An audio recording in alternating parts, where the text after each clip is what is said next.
पहाड़ टीवी और मैं हूं आपके साथ स्मिता पटवाल। चले रुक करेंगे उत्तराखंड की तमाम बड़ी खबरों का, लेकिन उससे पहले एक नजर आज की हेडलाइंस पर। टिहरी जिले के डीएम जिला संभालने के साथ ही मरीजों का कर रहे हैं अल्ट्रासाउंड। हाईकोर्ट ने पत्नी के 72 टुकड़े करने वाले राजेश गुलाटी को दी शॉर्ट टर्म बेल। नर्सिंग भर्ती को लेकर नर्स संगठन का कार्य बहिष्कार, 27 तारीख से अनिश्चितकालीन हड़ताल। कोरोना के बढ़ते हुए मामलों को देखते हुए स्वास्थ्य विभाग ने जारी की कोविड गाइडलाइन। मुख्यमंत्री पुष्कर सिंह धामी ने कारगिल विजय दिवस के अवसर पर भारतीय सेना के अदम्य साहस और शौर्य को नमन करते हुए देश के लिए अपने प्राण न्यौछावर करने वाले वीर शहीदों को श्रद्धांजलि अर्पित की है। कारगिल विजय दिवस की पूर्व संध्या पर जारी अपने संदेश में मुख्यमंत्री ने कहा कि उत्तराखंड में भी देश के लिए बलिदान की परंपरा रही है। कारगिल युद्ध में बड़ी संख्या में उत्तराखंड के सपूतों ने देश की रक्षा के लिए अपने प्राणों की आहुति दी थी। मुख्यमंत्री ने कहा कि राज्य सरकार सैनिकों, पूर्व सैनिकों और उनके परिजनों के कल्याण के लिए वचनबद्ध है। टिहरी जिलाधिकारी डॉक्टर सौरभ गहरवार अपनी जिम्मेदारी संभालने के साथ साथ जिला अस्पताल बौराड़ी में बैठकर मरीजों का अल्ट्रासाउंड भी कर रहे हैं। साथ ही वे जिला अस्पताल की व्यवस्थाओं को लेकर गंभीर नजर आ रहे हैं। टिहरी डीएम डॉक्टर सौरभ गहरवार एक रेडियोलॉजिस्ट भी हैं, जिसके कारण उन्होंने खुद ही जिला अस्पताल में सेवाएं देना शुरू कर दिया है। आपको बता दें कि डीएम सौरभ गहरवार ने कहा कि अगर रविवार को कोई प्रशासनिक काम नहीं पड़ा तो मेरा प्रयास रहेगा कि मैं प्रत्येक रविवार को जिला अस्पताल बौराड़ी में बैठकर मरीजों का अल्ट्रासाउंड करूं।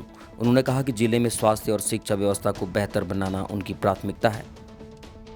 आजकल कैबिनेट मंत्री रेखा आर्य अपने 2 सरकारी आदेशों के चलते खासी चर्चाओं में रही। वहीं कांग्रेस ने भी इन दोनों सरकारी आदेशों को लेकर कैबिनेट मंत्री रेखा आर्य को जमकर घेरा। मामला बढ़ता हुआ देखकर अब इस मामले पर रेखा आर्य ने अपनी सफाई दी है। मंत्री रेखा आर्य ने कहा कि मंगलवार को बेटी बचाओ बेटी पढ़ाओ अभियान के साथ कांवड़ यात्रा की जा रही है, जिसके तहत जो पत्र विभागीय अधिकारियों और कर्मचारियों को लिखा गया है वो एक भाव के साथ लिखा गया है, न कि किसी दबाव में। उन्होंने कहा अगर बेटी बचाओ और बेटी पढ़ाओ के लिए हम कोई अभियान चला रहे हैं तो ये एक सकारात्मक संदेश है। आपको बता दें कि मंत्री रेखा आर्य पहले खाद्य सुरक्षा विभाग के अधिकारियों और कर्मचारियों को लिखे पत्र से सुर्खियों में आई थी। उन्होंने बरेली में शिवालय की स्थापना में खाद्य विभाग के राज्य स्तरीय अधिकारियों और जनपद स्तरीय अधिकारियों को मौजूद रहने के आदेश दिए थे, जिसके बाद जब विपक्ष ने उन्हें घेरा तो उन्होंने मीडिया में बयान दिया कि किसी की कनपट्टी पर बंदूक रखकर आदेश नहीं दिया है, जिस पर सोमवार को रेखा आर्य ने सफाई दी है। उन्होंने कहा ये मात्र निमंत्रण था, अब उसे बढ़ा चढ़ाकर बताया जा रहा है, जिसमें उनका कोई दोष नहीं है। लिखा गया जिसमें चूँकि आंगनबाड़ी बहनें हमेशा बहनों के लिए, बच्चों के लिए, बच्चियों के लिए काम करते आए हैं और एक जन जागृति का कार्यक्रम जो बेटी बचाओ बेटी पढ़ाओ का है वह इस कावड़ यात्रा के माध्यम से उसका संदेश जाएगा। और निश्चित रूप से जिस प्रकार से हमने साइकिल यात्रा करी थी उसके माध्यम से भी अवेयरनेस उसके माध्यम से भी की गई, तो वह एक सामान्य पत्र के रूप में गया है। उसमें कहीं पे भी किसी भी प्रकार का कोई दबाव का भाव नहीं है। हाँ, मेरा अपना भाव जरूर है कि हम लोग ऐसा करेंगे क्योंकि हमें अच्छे से अच्छा तब मिलता है जब ईश्वर की मर्जी होती है। हम देश का, प्रदेश का हित हम सोचते हैं कि हमारे यहाँ देश में और प्रदेश में सुख और समृद्धि हो, ईश्वर से प्रार्थना करते हैं। तो मैं समझती हूँ कि ये सारी भी चीजें जो पूरी कावड़ यात्रा के दौरान में हम सब लोग देखेंगे उसी की भाव अभिव्यक्ति वह थी। किसी भी प्रकार का मैं कहूँगी कि यदि मेरा दबाव होता तो वो दबाव में यह जरूर कहा जाता कि यदि आप ऐसा नहीं करेंगे तो ऐसा होगा अथवा वैसा होगा। उसमें कहीं पे भी ऐसा नहीं था, लेकिन कुछ लोगों की एक दृष्टिकोण है जो कि अच्छे में भी बुरा देखने का काम करते हैं, जिन्हें राजनीति का कोई सब्जेक्ट नहीं मिलता है, जो अपने राजनीति को चमकाना चाहते हैं। मैं समझती हूँ ऐसी संकीर्ण विचारधारा के लोगों को समाज में जानना चाहिए, जिन्होंने बेटी बचाओ बेटी पढ़ाओ जैसी साइकिल यात्रा पे प्रश्न किए, जिन्होंने कावड़ यात्रा को लेकर प्रश्न किए हैं। मैं समझती हूँ कि ईश्वर उनको सद्बुद्धि। विश्व विख्यात जिम कॉर्बेट की 147वीं जयंती कॉर्बेट ग्राम विकास समिति के तत्वाधान में जिम कॉर्बेट को याद करते हुए कॉर्बेट संग्रहालय में उनकी मूर्ति पर माल्यार्पण किया गया। कार्यक्रम में मुख्य अतिथि क्षेत्रीय विधायक वंशीधर भगत ने कॉर्बेट की मूर्ति पर माल्यार्पण किया। कॉर्बेट ग्राम विकास समिति के अध्यक्ष राजकुमार पांडे और सचिन मोहन पांडे ने कॉर्बेट की जीवनी पर प्रकाश डालते हुए जिम कॉर्बेट द्वारा किए गए कार्यों के बारे में बताया। वहीं कालाढूंगी विधायक वंशीधर भगत ने कॉर्बेट संग्रहालय में वृक्षारोपण किया। देखिए, कॉर्बेट जी की 147वीं जयंती इस वर्ष मना रहे, 46वीं पिछले वर्ष मनाई, 48वीं अगले वर्ष मनाएंगे। ये क्योंकि इस क्षेत्र में बहुत नामी जामी व्यक्ति हैं और किस स्थान पर वो रहे हैं, तो उनके लिए उनकी याद में ये कार्यक्रम हमेशा हर साल होते हैं, तो इस साल भी हो। हल्द्वानी सुशीला तिवारी राजकीय चिकित्सालय में तैनात आउटसोर्स नर्सिंग स्टाफ ने वेतन न मिलने को लेकर मोर्चा खोल दिया है। उन्हें पिछले 3 महीने से वेतन नहीं मिला है। वेतन के लिए नर्सिंग स्टाफ ने कार्य बहिष्कार शुरू कर दिया। सोमवार को नर्सिंग स्टाफ ने हॉस्पिटल परिसर में सरकार और अस्पताल प्रबंधन के खिलाफ जमकर नारेबाजी की। कर्मचारियों का कहना है कि उनको पिछले 3 माह से वेतन नहीं मिला है। कोरोना काल में उनके द्वारा किए गए कार्यों को हर कोई भूल गया है। हालात सही होने के बाद उनके साथ सौतेला व्यवहार हो रहा है। अस्पताल प्रबंधन उन्हें धमका रहा है कि अगर काम नहीं करना चाहते तो नौकरी छोड़ दो। अस्पताल प्रबंधन ने भी नहीं बताया कि पहले जिस कंपनी के साथ नर्सेज को रखने का अनुबंध था उसका कॉन्ट्रैक्ट अब खत्म हो चुका है, जिससे उनमें नाराजगी है। वहीं मेडिकल कॉलेज के प्राचार्य डॉक्टर अरुण जोशी का कहना है कि इनके वेतन के लिए सरकार से वार्ता चल रही है। वेतन पर सरकार जल्द फैसला लेगी। और कॉन्ट्रैक्ट बेस पे रखा गया था, जिसके अकॉर्डिंग हम काम कर रहे थे यहाँ पे। अभी हमारा कॉन्ट्रैक्ट खत्म हुआ है। अभी हमारा कॉन्ट्रैक्ट 2022 में ख़त्म हो गया है और वो भी मार्च में हुआ, पर हमें कोई इन्फॉर्म नहीं किया गया इस चीज़ के लिए कि तुम्हारा कॉन्ट्रैक्ट ख़त्म हो गया है। और हमारी 3 महीने की सैलरी भी इन्होंने नहीं दी है। 3 महीने से हमें सैलरी के लिए आएगी बोला, पर इन्होंने अभी तक हमारी सैलरी के लिए कोई प्रोसेस नहीं किया है। हम प्रिंसिपल सर के पास जाते हैं बार बार बोलने के लिए, सर हमारी सैलरी नहीं आई, हम रूम रेंट पे रहते हैं, हमारे पास खाने पीने की दिक्कत हो रही है, ये हो रही है। तो सर बोलते हैं हाँ हम प्रोसीजर कर रहे हैं, जब भी होगा हम करेंगे आपके लिए। और हम चाह रहे हैं कि आएगा। और TDS कंपनी एक लेके आए हैं, उस TDS कंपनी में भी ये बोल रहे हैं कि आपको ज्वाइनिंग किया गया है, पर उन्होंने हमारे खाली फॉर्म भरे हुए हैं और हमें कोई ज्वाइनिंग लेटर नहीं मिला है। हमें अभी तक ज्वाइनिंग लेटर नहीं मिला, तो हम किस बेसिस पे काम करें, तो किस बेसिस पे काम करें। इसलिए हम ये चाहते हैं कि सरकार से ये मांग है कि हमारी जो 3 महीने की सैलरी है वो हमें दी जाए, हम उसके और हमें TDS के थ्रू हमें ज्वाइनिंग लेटर दिया जाए, तब हम यहाँ पे कार्य करेंगे, नहीं तो हम कार्य बहिष्कार पे रहेंगे। क्या नाम है आपका? 22 तारीख से धरना प्रदर्शन है। हमारी 3 महीने से वेतन नहीं आ रहा है, 3 महीने से। और जो कंपनी से हमें बोला गया था कि क्या कहते हैं, उस कंपनी के द्वारा हमें 1 जुलाई से ज्वाइनिंग दे दी गई थी, अब वो कंपनी भी ब्लैक लिस्ट कर दी गई है।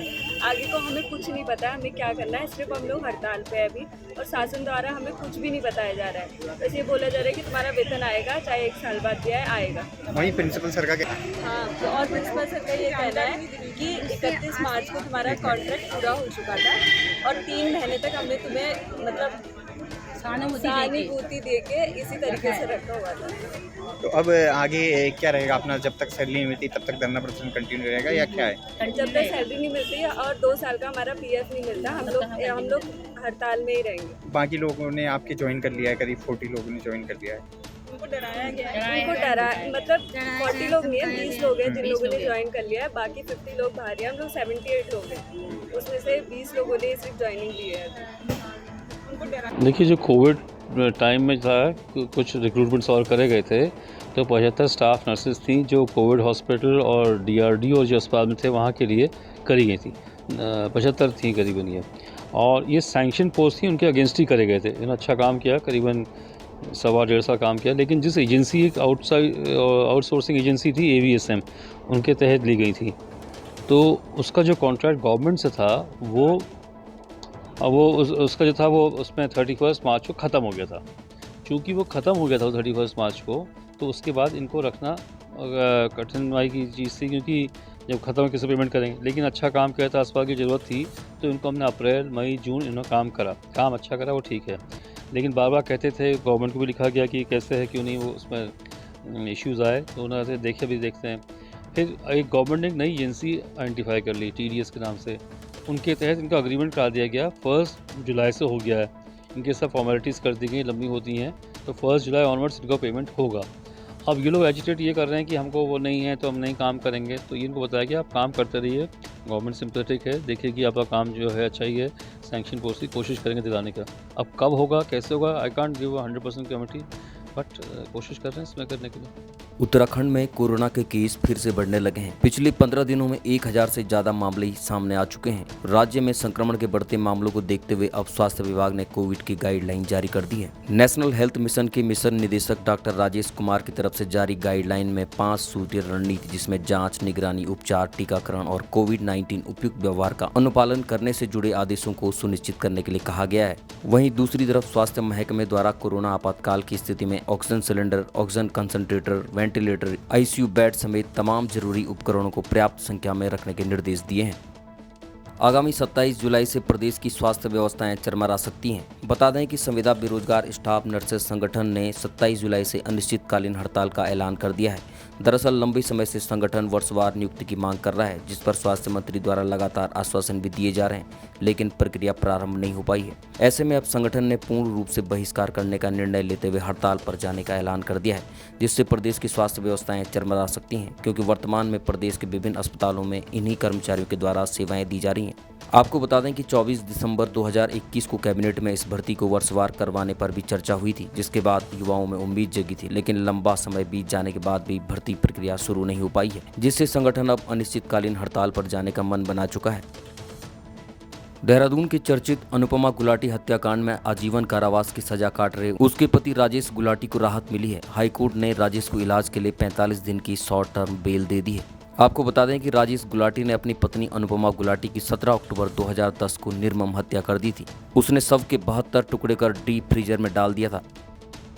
सरोवर नगरी नैनीताल में नगर पालिका अल्मा कॉटेज के नीचे हिसले ओक लॉज में हुए भूस्खलन का उप जिलाधिकारी नैनीताल राहुल शाह द्वारा राजस्व और वन विभाग की टीम के साथ निरीक्षण किया गया। आपको बता दें कि मूसलाधार बारिश के चलते यहां पहाड़ से मलबा साथ ही भारी भरकम पेड़ टूटकर आवासीय मकानों के पास जा गिरे थे, जिससे वहां पर रह रहे लोगों को खतरा पैदा हो गया था। वहीं नालों से मलबा हटाने के निर्देश भी दे दिए हैं। प्रभावित क्षेत्र में खतरे वाले भवनों को चिन्हित किया जा रहा है।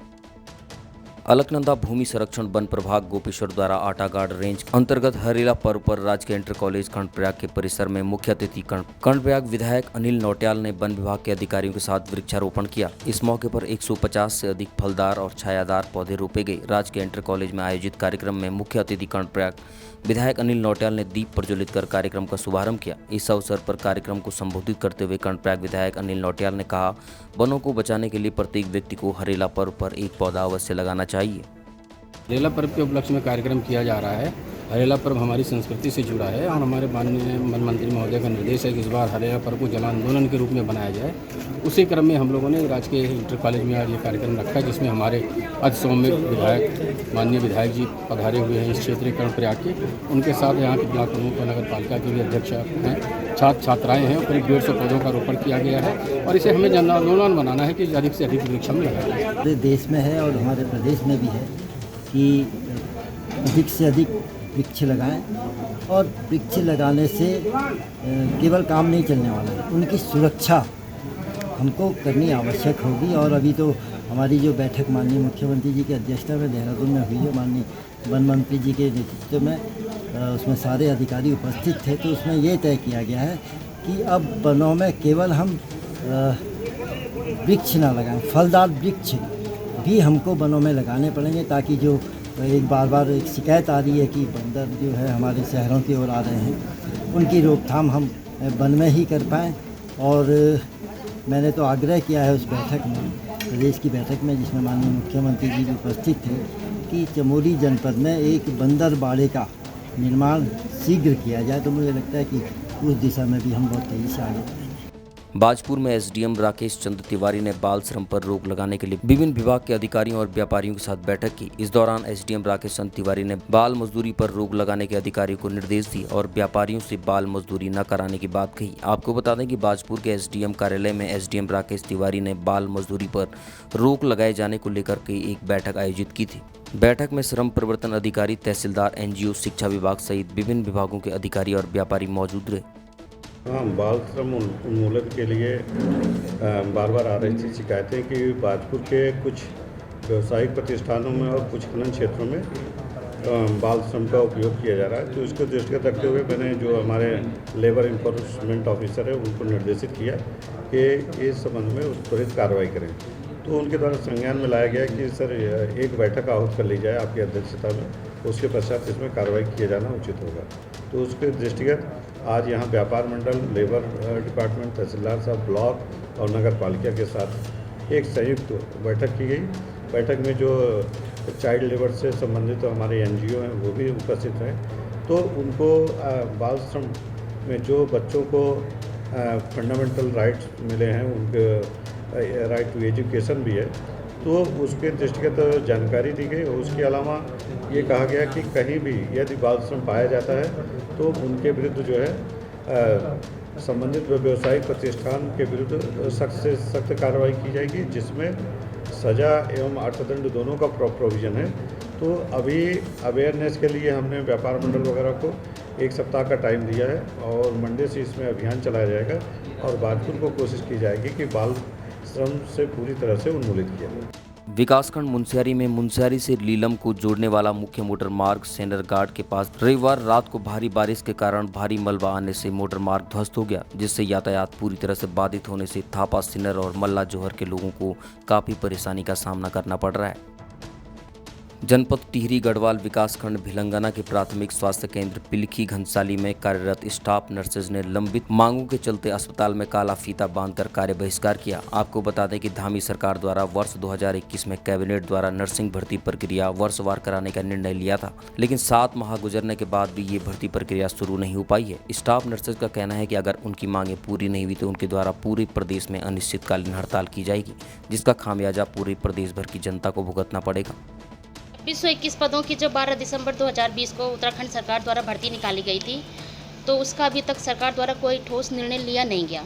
जबकि धामी सरकार की जो लास्ट बैठक हुई थी 2021 में 24 दिसंबर को, उसमें ये भर्ती वर्षवार कराने का निर्णय लिया गया था, लेकिन अभी तक इस पर कोई भी सरकार द्वारा निर्णय हमें दिखाई नहीं दे रहा है। 7 महीने बीत गए सरकार बने हुए, लेकिन ना तो इस भर्ती को आगे बढ़ाया जा रहा है, ना इसके विषय में कोई बात की जा रही है। किया गया है कि अगर सरकार द्वारा इन 2 दिनों में अगर हमारे मांगों पे कोई कार्रवाई नहीं होती है तो 25 और 26 को जुलाई 2022 को हमने क्या बोलते हैं कार्य बहिष्कार करने का निर्णय लिया है और 27 तारीख से हम अनिश्चितकालीन हड़ताल पे चले जाएंगे। सर सीधे तौर पे नेहरू युवा केंद्र रुद्रप्रयाग के तत्वाधान में नमामि गंगे कार्यक्रम में युवाओं की सहभागिता परियोजना के अंतर्गत 2 दिवसीय पंचायत स्तरीय गंगा दूध प्रशिक्षण कार्यक्रम का आयोजन किया गया। कार्यक्रम समापन पर स्वयं सेवकों को जूट के बैग पर स्लोगन लिखने के साथ ही कपड़े और जूट से बने थैलों का इस्तेमाल करने के लिए जागरूक किया गया।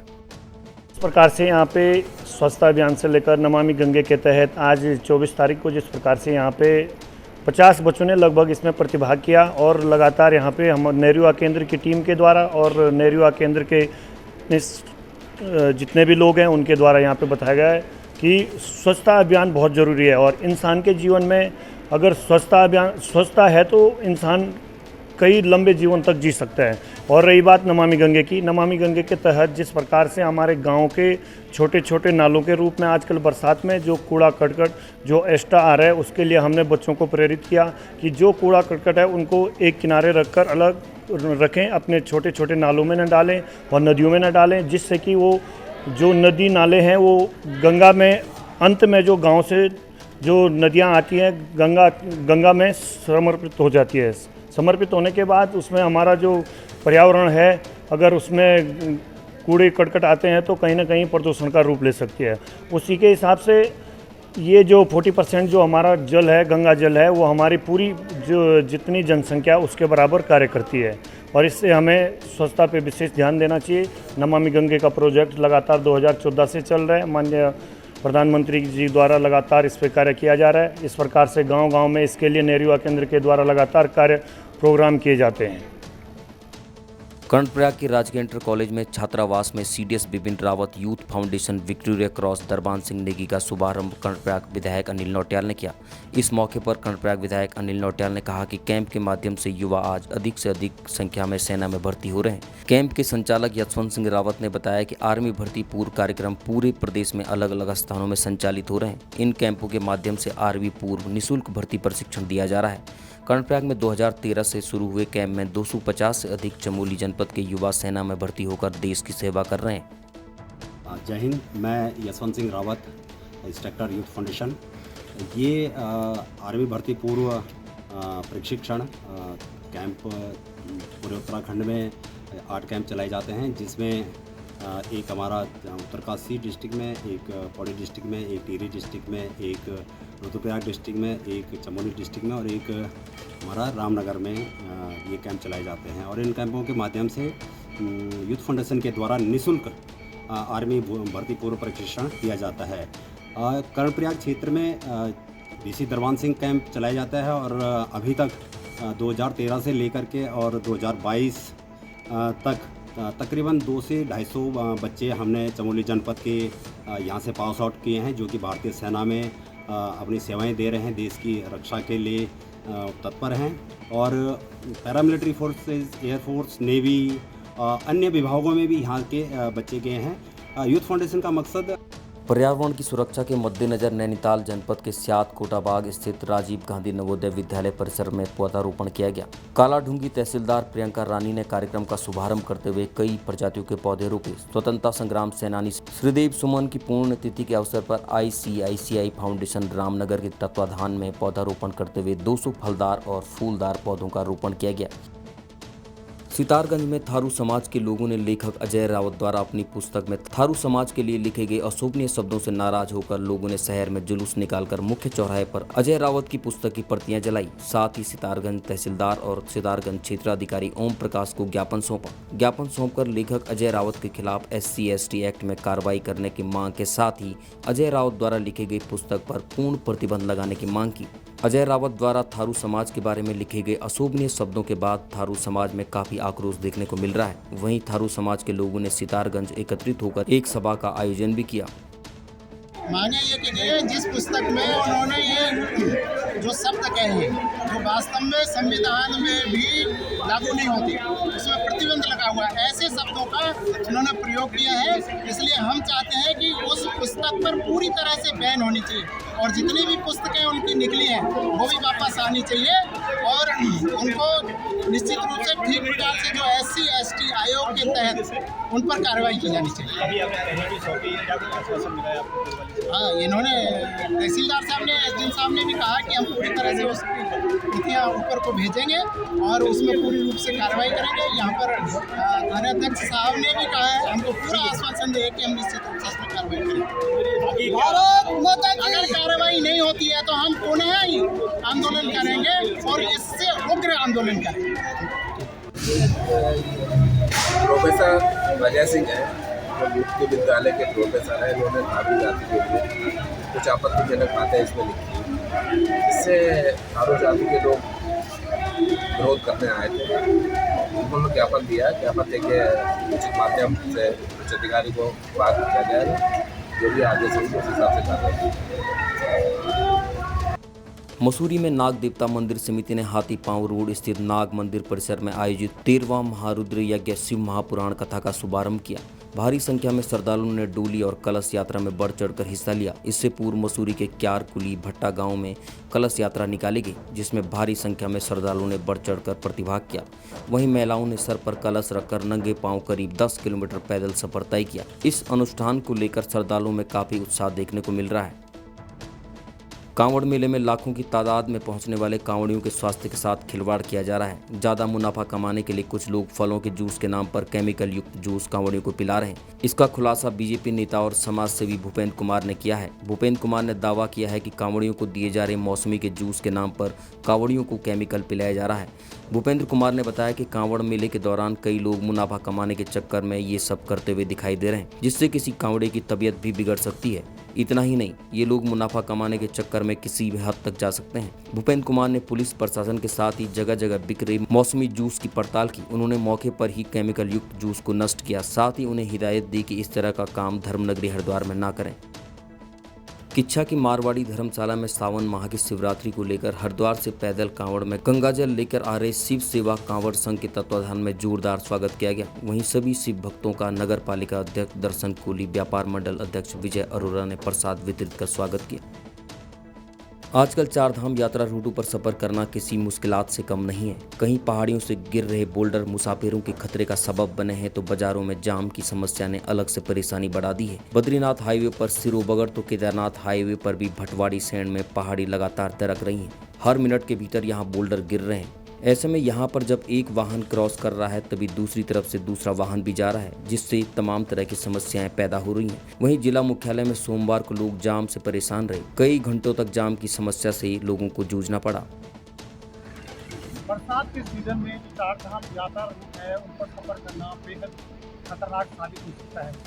अगर हम बद्रीनाथ हाईवे की बात करें या फिर केदारनाथ हाईवे की, दोनों जगह इतने डेंजर जोन बन चुके हैं कि चंद मिनटों का सफर आपके लिए जानलेवा साबित हो सकता है। अभी हम मौजूद हैं लगभग 3 से 4 किलोमीटर आगे हटवाड़ी सैंड पे। और आप यहाँ पे देख सकते हैं कि जो डेंजर चोटियाँ जो पहाड़ी आपको दिख रही हैं, ये ऑल वेदर निर्माण कार्य जो कंपनी यहाँ पे कर रही है, उन्होंने यहाँ पे इन पहाड़ियों को छेड़ा है, तोड़ दिया है पहाड़ियों को, लेकिन इन पहाड़ियों को सुरक्षित नहीं किया है। और ऐसे में अब ये पहाड़ियाँ नासुर बनती जा रही हैं। और वैसे भी अभी यात्रा का सीजन है और इस सड़क से हजारों लोग रोजाना सफर करते हैं। और ऐसे में अगर थोड़ा भी चूक होती है, ऊपर से थोड़ा भी बड़ा बोल्डर आता है या किसी के वाहन पे लगता है, तो आप समझ सकते हैं कि कितना बड़ा हादसा उसके साथ हो सकता है। और इसके लिए साफ तौर से जिम्मेदार जो यहाँ की जिम्मेदार संस्थाएं हैं, NH, और जो यहाँ निर्माण कंपनियां जो काम करी, वो साफ तौर से इसके लिए जिम्मेदार है। कहीं ना कहीं एक जो बरसात का सीजन है और जो चार धाम की यात्रा है, जो चार धाम यात्रा रूट है, उन पर सफ़र करना बेहद खतरनाक है। अगर आप सफ़र कर भी रहे हैं, बिल्कुल सतर्क रहिए और सुरक्षित सफ़र कीजिए। नमस्कार। जिम कॉर्बेट नेशनल पार्क के पीछे जो सबसे बड़ा नाम जुड़ा है वो है जेम्स एडवर्ड जिम कॉर्बेट। वही जिम कॉर्बेट जिन्होंने कई आदमखोर बाघ और तेंदुओं का शिकार कर लोगों को भय से मुक्त कराया था। कल जिम एडवर्ड जेम्स कॉर्बेट की जयंती थी। जेम्स एडवर्ड जिम कॉर्बेट का जन्म 25 जुलाई 1875 को नैनीताल में हुआ था।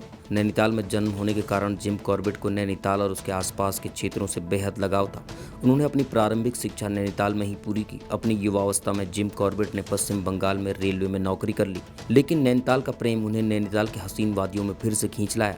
जिम कॉर्बेट ने साल 1915 में स्थानीय व्यक्ति से काला ढूंगी क्षेत्र में छोटी हल्द्वानी में जमीन खरीदी। सर्दियों में यहाँ रहने के लिए जिम कॉर्बेट ने एक घर बना लिया। 1922 में यहाँ रहना शुरू कर दिया। गर्मियों में वो नैनीताल में गर्नी हाउस में रहने के लिए चला जाया करते थे। उन्होंने अपने सहयोगियों के लिए अपनी 221 एकड़ जमीन को खेती और रहने के लिए दे दिया, जिसे आज कॉर्बेट का गाँव छोटी हल्द्वानी के नाम से जाना जाता है। विकासखंड मुनस्यारी के अंतर्गत मत्याली बसंतकोट से फत्याड़ी को जोड़ने वाले मोटर मार्ग में दलदल और भारी कीचड़ होने से वाहन स्वामी जान हथेली में रखकर आवाजाही करने के लिए मजबूर हैं। बीते दिन ग्रामीणों द्वारा PWD विभाग को सूचित करने पर भी कोई कार्रवाई नहीं की गई। आपको बता दें कि विकासखंड मुनस्यारी में आए दिन लगातार हो रही भयंकर बारिश के चलते क्षेत्र के कई ग्रामीण मोटर मार्ग बंद पड़े हैं, जिनमें मुनस्यारी के अंतर्गत मत्याली बसंतकोट से फल्याटी के बीच में भारी दलदल और कीचड़ होने के कारण कुछ इस तरह से जान हथेली में रखकर वाहन स्वामी और स्थानीय ग्रामीण आवाजाही करने के लिए मजबूर हैं। चमोली में राजस्व उप निरीक्षकों के पुलिस कार्य बहिष्कार के बाद से ही राजस्व क्षेत्रों में आपराधिक मामलों या अन्य घटनाओं संबंधित मामलों में फरियादियों को FIR तक लिखवाने में कभी तहसील तो कभी थाने के चक्कर काटने पड़ रहे हैं। हालांकि पटवारियों के पुलिस कार्य बहिष्कार के बाद जिलाधिकारी चमोली ने आदेश जारी करते हुए राजस्व क्षेत्रों के सभी पुलिसकारियों को रेगुलर पुलिस को सौंपने के आदेश दिए थे। बाद में अपर पुलिस महानिदेशक अपराध और कानून व्यवस्था के 12 जुलाई के आदेश के मुताबिक राजस्व क्षेत्रों में सभी पुलिस संबंधित मामलों के लिए 0 FIR थाना क्षेत्रों में ही किए जाने के निर्देश जारी हुए। बावजूद इसके थराली विकास खंड के हरिनगर लेटाल के एक ग्रामीण बीते 1 माह से एक FIR दर्ज करवाने के लिए कभी तहसील तो कभी थानों के चक्कर काट रहे हैं। दरअसल हरिनगर लेटाल के रहने वाले गोविंद राम ने 27 जुलाई को अपनी पुत्री की संदिग्ध परिस्थितियों में हुई मौत पर हत्या की आशंका जताते हुए प्रथम सूचना रिपोर्ट दर्ज करवाने के लिए तहसील प्रशासन को एक पत्र दिया था, जिस पर उप जिलाधिकारी थराली ने थाना थराली को आवश्यक कार्रवाई और FIR दर्ज करने के आदेश दिए थे। लेकिन अब 1 माह बीतने पर भी गोविंद राम की अर्जी पर FIR दर्ज नहीं हो पाई है। देखिए, एक घटना है 21 जून में हमने 27 तारीख को एप्लीकेशन दी SDM साहब के पास। SDM साहब ने ऊपर थाने के लिए भेजी। थाने वाले बोले SDM वहाँ से पटवारी से लाओ और FIR बना के, और रेवन्यू वाले बोले हैं थाने से जाओ। बहुत 5 दिन हो गया सर मेरे को इधर उधर घूमने में। पूरा मामला क्या? पूरा मामला ये पूरा मामला क्या है? पता नहीं सर, इन लोगों ने जहर ला के मारे। और तहरीर आपने कितनी तारीख को यहाँ तहसील में दी? 27 तारीख का सर। उसके बाद क्या कुछ जवाब यहाँ से मिला? कुछ नहीं मिला सर, कुछ जवाब नहीं मिला यहाँ से भी ना थाने से भी। थाने में आप गए, वहाँ से क्या जवाब मिला? वहाँ से थाने वाले ने बोला साहब पटवारी से FIR बना के लाओ, तब इसमें हम कदम उठाएंगे। अब यहाँ आए तो SDM साहब ने बोला कि सर हमने ऐसे के लिए भेज दिया ऊपर, तुम ऊपर चले जाओ ऐसे साहब के पास। कुछ नहीं बोला किसी। आज आप यहाँ से बाहर आ गए साहब, हम दोबारा इसके बाहर आ गए। दोबारा आज बोला कि थाने के लिए मैं एप्लीकेशन रिसीव करके भेज रहा हूँ, कल हो जाएगा जो भी हो, ये बोला है सर। गोविंद राम की लड़की हरिनगर लेटाल से दीपा देवी जो है पार्था में इनका ससुराल था। और ये इनके पिताजी जो है यहाँ पर अपने लड़की की सत्या जांच के लिए काफ़ी 21 जून से कागज़ लगा रहे हैं। तो यहाँ से इनको कभी तहसील वाले इनको पुलिस क्षेत्र में भेज रहे हैं, पुलिस वाले पटवारी के पास भेज रहे हैं कि वहाँ से जांच होगी। वहाँ से अभी तक इनकी FIR नहीं कराई गई है। और हम यही चाहते हैं कि इस व्यक्ति की सुनवाई की जाए और सत्य जांच करने की कोशिश की जाए। साफ साफ निर्देश और आदेश पारित हुए हुए हैं। पहले जिलाधिकारी महोदय का आदेश आया था और उसके बाद अब अपर पुलिस महानिदेशक मुख्यालय से, पुलिस मुख्यालय से, वहाँ से भी इसमें ऑर्डर आ गया है कि जो भी एफआईआर होंगी वो पुलिस के द्वारा ही दर्ज करी जाएंगी और संबंध सारे ही जो अभिलेख हैं वो रेगुलर पुलिस में ही दर्ज होंगे। सर, एक मामला आपके पास भी आया है। आवाज़ में कुछ लोग आए थे और इस संबंध में उन्होंने मुझे अपना एक एप्लीकेशन भी दिया, जिसको मैं अभी तुरंत ही अभी एसएचओ से बात करके क्लियर करवा रहा हूँ कि क्या इसमें इश्यू आया है। इस संबंध में मेरी सीओ साहब से ही बात हुई है, तो बहुत जल्दी वो भी मुझे अपडेट हो जाएगी। जो नया आदेश है सर, उसको तो बिल्कुल साफ साफ है कि जो भी एफआईआर है वो रेगुलर पुलिस द्वारा ही करी जाएगी। उत्तराखंड की तमाम बड़ी खबरों में फिलहाल इतना ही। बाकी खबरों के लिए देखते रहिए पहाड़ टीवी। नमस्कार।